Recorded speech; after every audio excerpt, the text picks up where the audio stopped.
There is little doubt that immunotherapy, particularly its emergence over the last 2 years, has revolutionized the way oncologists approach patients, and it has created some new challenges for us to think about how to pay for very expensive innovation. The payer's ability to evaluate the toxicity profile and even the risk-benefit ratio of novel therapies, immunotherapy as well as any other kind of therapy, it's a little bit limited. I think it's probably fair to say that the historical perspective of the payer has been that the benefits of traditional chemotherapy are modest. The cost in terms of dollar cost as well as human cost have been substantial. So I think that's sort of been the playing field.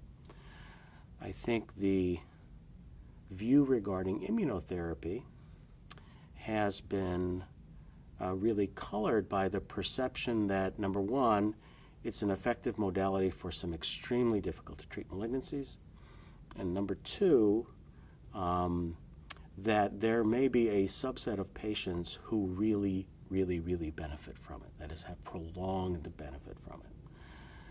It's probably fair to say that we're a little bit early in terms of our ability as payers to understand, for example, the impact on toxicity, especially as it's reflected in our claims data.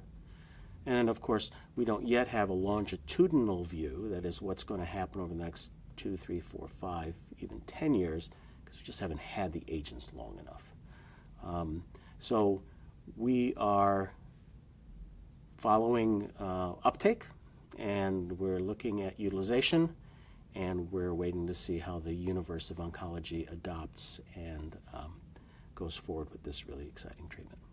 So to this point in time, most of what we have seen in the immunotherapy realm has been monotherapy, with one important exception, that is the combination in malignant melanoma.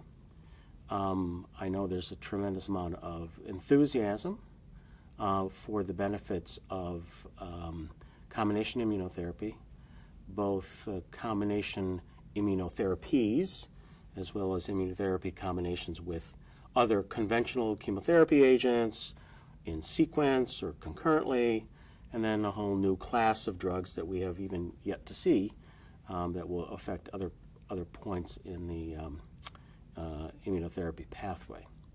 Truth of the matter is, we just don't know, and I think there's a little bit of concern among the payer community about the cost of these combination therapies.